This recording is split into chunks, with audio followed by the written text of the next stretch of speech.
C'est une très bonne idée, dans la mesure où cet homme est là depuis 42 ans et il préparait sa succession.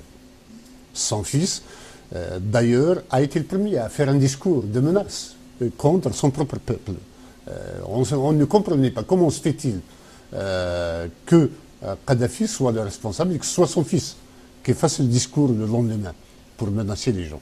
Donc il y avait une sorte de dynastie qui se préparait et la liberté était muselée. J'ai énormément d'amis qui ont été victimes des sévices et des pratiques de Kadhafi.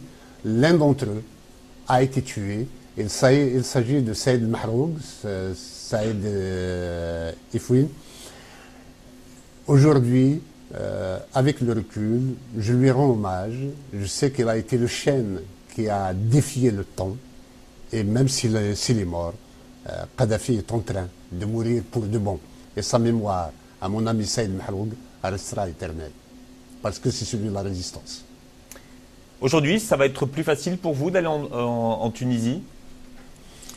Je ne pense pas qu'il y ait aujourd'hui une autorité en Tunisie. La Tunisie est encore très instable. Il n'y a pas de police, il n'y a pas de gendarmes, il n'y a pas d'armée, il n'y a pas d'autorité.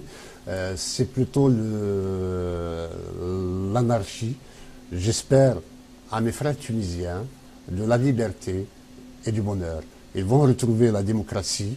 Je crois qu'ils ont pris une sage décision d'aller vers une constituante et, comme l'Égypte par ailleurs, ce serait bien de bâtir enfin des États sur la volonté générale plutôt que sur la volonté des dictateurs. Et vous aviez été refoulé de Tunisie. Est-ce que aujourd'hui vous pensez que vous seriez refoulé de Tunisie de la même façon? Je ne pense pas. Je n'ai pas fait l'expérience. On m'a convié à y aller et j'ai découvert qu'il y avait un piège derrière et que c'était mon assassinat qui était préparé. Donc je n'ai pas été. Ferhat Mehni, dans quelques jours, les 1er et 2 avril prochains, le MAK, le Mouvement pour l'autonomie de la Kabylie, organise la Convention nationale kabyle. Une convention que vous voulez être un nouveau départ pour la Kabylie, depuis qu'elle a perdu sa souveraineté en 1857. Alors on va parler des enjeux de cette convention, mais qui est le général Schneider? Un peu d'histoire va faire du bien à tout le monde. Oui, le général Schneider était ministre de la guerre et des colonies en 1839. Et c'était lui qui avait signé le décret disant que les possessions de la France dans un territoire donné, que l'on définit aujourd'hui comme étant l'Algérie, s'appelaient désormais non pas les possessions françaises, non pas les possessions turques, mais l'Algérie. Et donc l'acte de création coloniale de l'Algérie était signé par le général Schneider. Dont la Kabylie ne faisait pas encore partie. La Kabylie ne faisait pas partie puisqu'elle n'a été annexée qu'après la défaite de 1857. Donc nous avons des cartes géographiques de l'époque coloniale, de cette époque-là, où il y avait bien un tracé selon lequel, à travers lequel on a écrit la Kabylie indépendante. Alors cette première convention nationale kabyle, une convention que vous voulez ouverte, c'est-à-dire C'est-à-dire que nous n'avons pas besoin d'être du MAK, nous n'avons pas besoin de renoncer à son identité politique, qu'on soit du FFS ou du RCD ou d'une autre tendance, pour y participer. L'essentiel est de partager cette conviction qu'il faille nous tendre la main par-delà nos divergences politiques pour sauver la Kabylie et lui donner une existence politique. Alors vous aviez déjà tendu la main à tous ceux qui voulaient rejoindre un front d'union kabyle, notamment au FFS, au RCD et à tous ceux qui voulaient vous rejoindre. Comment est-ce que cette demande, cette proposition avait-elle été accueillie? Très bien par la base militante. Les états-majors sont plutôt dans des réflexes classiques, dans la mesure où il y a des précarés de pouvoir, d'enjeux de leadership qui font que les réponses sont plutôt tues. Bon, alors qu'est-ce qui va se passer au cours de cette convention? il va se passer que des penseurs libres, des Kabyles, qui sont attachés à l'existence de cette Kabylie, feront des recommandations, exposeront leur point de vue, et il y aura à travers cela une synthèse qui sera tirée et qui, j'espère, profitera à l'ensemble. Par ailleurs, il peut y avoir d'autres journées de réflexion. Ce n'est pas une fin en soi. La convention, les journées de la convention kabyle que nous faisons, elles sont importantes, mais les portes du MAC, les portes de la NAVAD, les portes du dialogue pour l'avenir de la Kabylie restent ouvertes pour tout le monde. Alors, est-ce que vous allez annoncer l'organisation d'un référendum pour l'autonomie de la Kabylie? Nous allons annoncer la nécessité d'un référendum. Je laisse là au MAC de le faire à travers ses actions et à travers ses structures.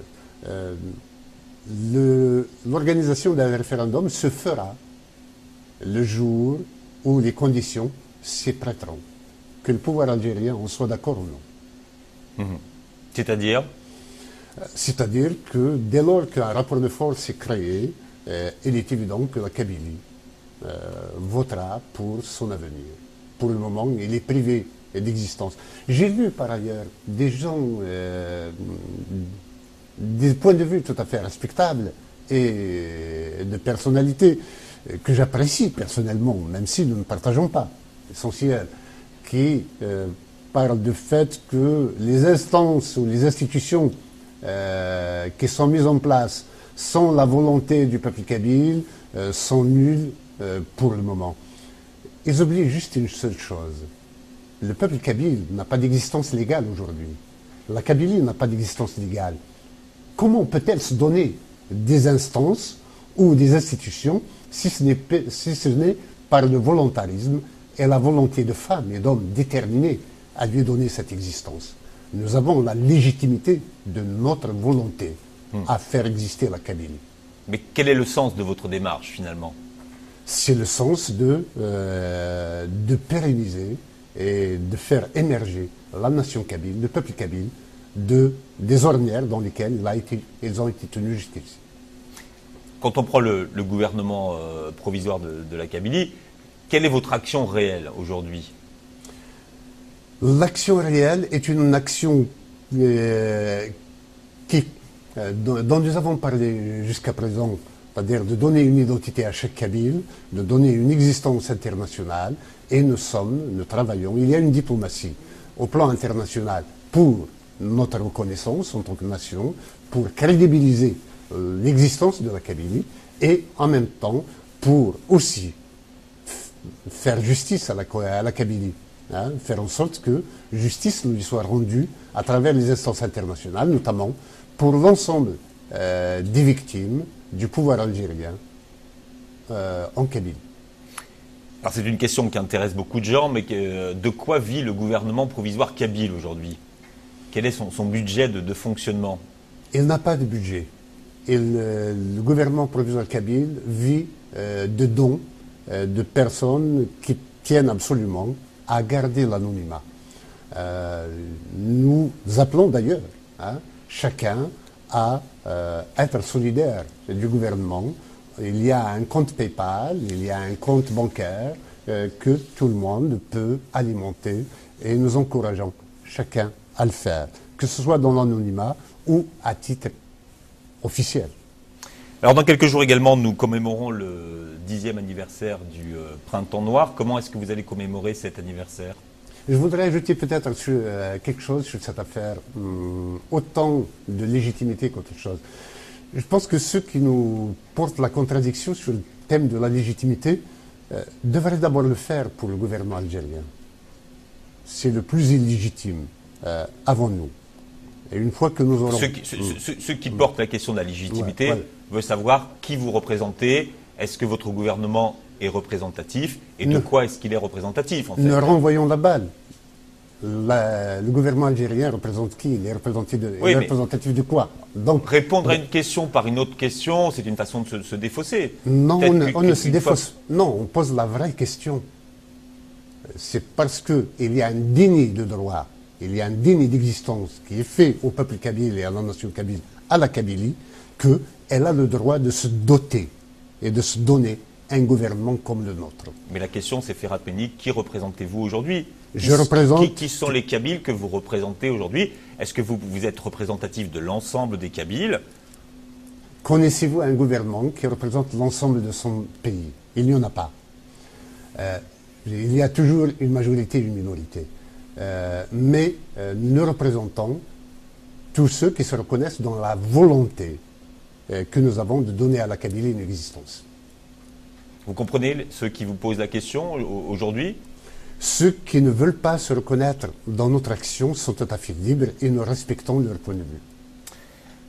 Vous êtes avec nous, puisque nous sommes en direct ce soir, Ferhat Meni. On va marquer une courte pause. On parlera tout à l'heure du 10e anniversaire du Printemps Noir. On parlera également des événements qui se passent aujourd'hui en Algérie. Vous restez avec nous. En 1904, 5000 musulmans travaillent en métropole, dans les usines de Paris, dans les savonneries marseillaises ou dans le bassin minier du Nord. On les appelle les Kabyles car ils sont pour la plupart originaires de Kabylie. Pour que la mémoire demeure. Mémoire d'immigrés kabyles de 1904 à nos jours. Pour les besoins d'un documentaire, Berbère Télévision recueille des témoignages auprès d'immigrés kabyles. Vous êtes immigré et vous souhaitez raconter votre histoire? Écrivez-nous par email à mémoire@brtvpro.tv ou par téléphone au 06 18 78 32 14. La parole que nous enregistrons est historique et alimente notre patrimoine.